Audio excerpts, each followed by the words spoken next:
Imagine being taken from your family, your name erased, a sword placed in your hand, and one sentence spoken: win or die in front of 50,000 people. This isn't a movie. This was the real life of Roman gladiators. These men, and sometimes women, were the rock stars of their age, living and dying for the roar of the crowd. Their lives were a brutal mix of blood, glory, and death, fought under the scorching sun of the Colosseum. They were slaves, heroes, and symbols of an empire's power. Today, we step back in time. We enter the arena. This is the real story of the gladiators. So, who were these legendary fighters? It's easy to think they were all just slaves, dragged into the arena against their will. And while many were, the reality is far more complex. The ranks of gladiators were filled with prisoners of war, captured on Rome's ever-expanding frontiers, and forced to fight for their captors' entertainment. They were also criminals, sentenced to death in the arena as a public spectacle. But here's the most surprising part. A significant number of gladiators were volunteers, free Roman citizens, driven by crushing debt, a desperate need for fame, or simply a thirst for adrenaline, willingly signed their freedom away. They would sign a contract, an octomentum, pledging their bodies to the lanista, the owner of the gladiator school. Once they walked through the gates of the ludus, their old life was completely over. They were no longer a person with a name and a family. They became property, a thing to be trained, used, and, if necessary, broken. Their new identity was forged in sweat and blood, with only one goal: to survive the sands of the arena. Life inside the gladiator school, the Ludus, was nothing like you might imagine. Hollywood often shows it as a dark, miserable dungeon, but the truth is, gladiators were incredibly expensive investments. Their owners weren't about to let their prize assets waste away. So, contrary to the myth, gladiators were actually well-fed and received top-tier training and medical care. They were put on special high-carbohydrate diets, often called the gladiator barley, designed to build up a layer of fat. This fat wasn't because they were out of shape. It was a protective layer that could absorb superficial cuts, making fights bloodier and more dramatic for the crowd without causing a fatal injury. The schools had their own doctors and surgeons, some of the best in the Roman world, dedicated to patching up the fighters after brutal training sessions. But make no mistake, life was unbelievably harsh. Discipline was absolute and enforced with an iron fist. Any sign of disobedience could lead to chains, brutal whippings, or even being sold to the mines, which was a certain death sentence. Every single day was a grueling cycle of training. They practiced endlessly, honing their skills with their specific weapons. To build strength and endurance, their training weapons were deliberately made of wood or lead, and were often twice as heavy as the real steel weapons they would use in the Colosseum. The goal was simple: survive the training, and you might just have a chance to survive the arena. Every sparring match was a test, every drill a preparation for the moment they would face a real opponent,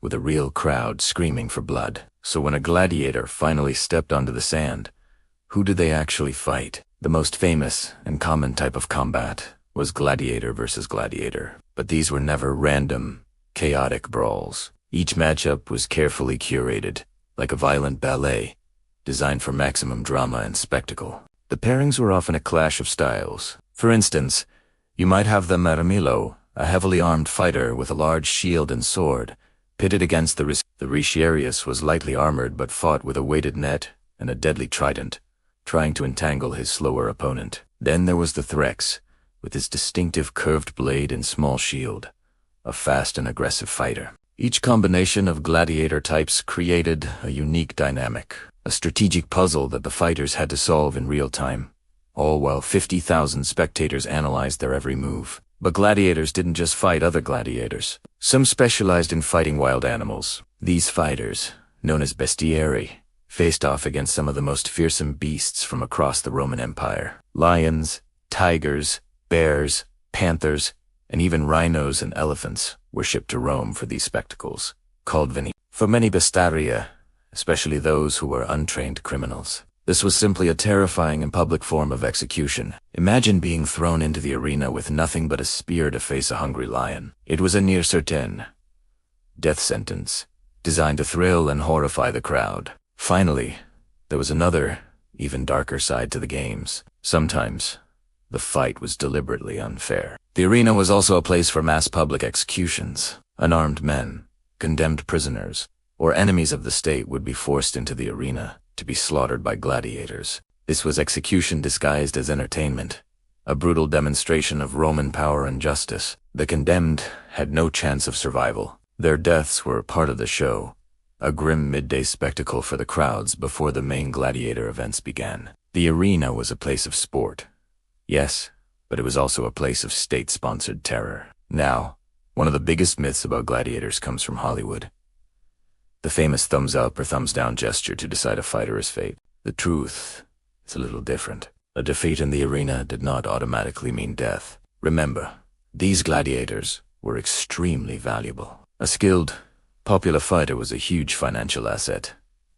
Losing one was like crashing a Ferrari today. If a defeated gladiator had fought bravely and with skill, he could appeal for mercy. He would drop his weapon and shield and raise a finger, signaling his surrender to the editor, the sponsor of the games.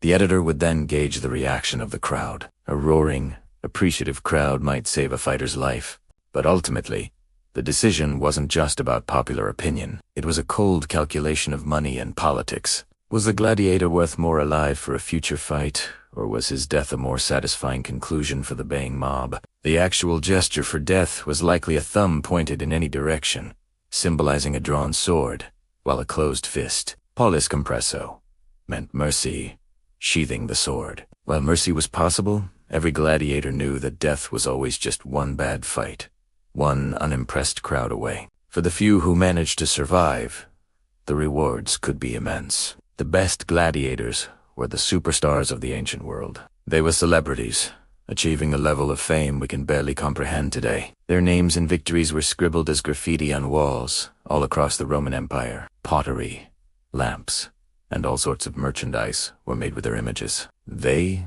were sex symbols. Noble women were said to pay fortunes just to spend a night with a famous champion. If a gladiator survived long enough and proved his worth, time and time again, he could earn his freedom. He would be awarded the rudes, a wooden sword symbolizing his release from service. He was a free man. But here's the fascinating part. Many of them chose to come back. They returned to the ludes, to the training, and to the arena. Why? For some, the fame, the roar of the crowd, and the adrenaline were a drug more powerful than the fear of death. They had become legends, and they weren't ready to give that up for a quiet life. The gladiators were so much more than just brutal fighters. They were a living, breathing symbol of Rome itself. They embodied the empire's virtues and vices.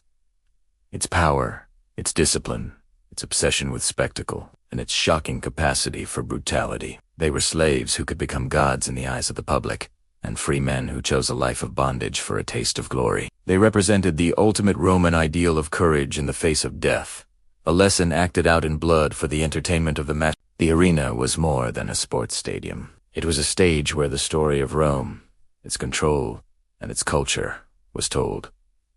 Thanks for joining us on this journey into the Colosseum. If you enjoyed this story, make sure to like this video, subscribe for more history, and let me know in the comments. Would you have survived the arena? See you next time.